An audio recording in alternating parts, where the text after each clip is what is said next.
შინაგან საქმეთა სამინისტროს ქვემო ქართლის სამხარეო მთავარი სამმართველოს თეთრი წყაროს რაიონული სამმართველოს თანამშრომლებმა ხელყვალზე ჩატარებული საგამოძიებო ღონისძიებების შედეგად 1959 წელს დაბადებული პირი ქურდობის ბრალდებით თეთრი წყაროს რაიონში დააკავეს.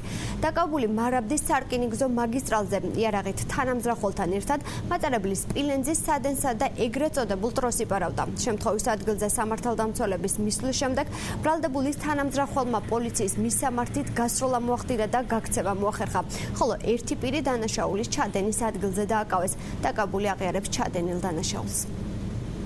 ხელყვალზე ჩატარებული ოპერატიულ-საგამოძიებო ღონისძიებების შედეგად დავაკავეთ ერთი პირი, რომელიც შეიარაღებულ თანამძრახველთან ერთად მარაბდა კარძახის სარკინიგზო მაგისტრალის მე-12 კილომეტრზე მატარებლის სპილენძის საკონტაქტო სადენს და გვარლს ეგრეთ წოდებულ ტროსს იპარავდა. შემთხვევის ადგილიდან მიმალული მეორე ბრალდებულის დაკავების მიზნით მიმდინარეობს ოპერატიულ-საგამოძიებო მოქმედებები. გამოძიება ქურდობის ფაქტზე მიმდინარეობს.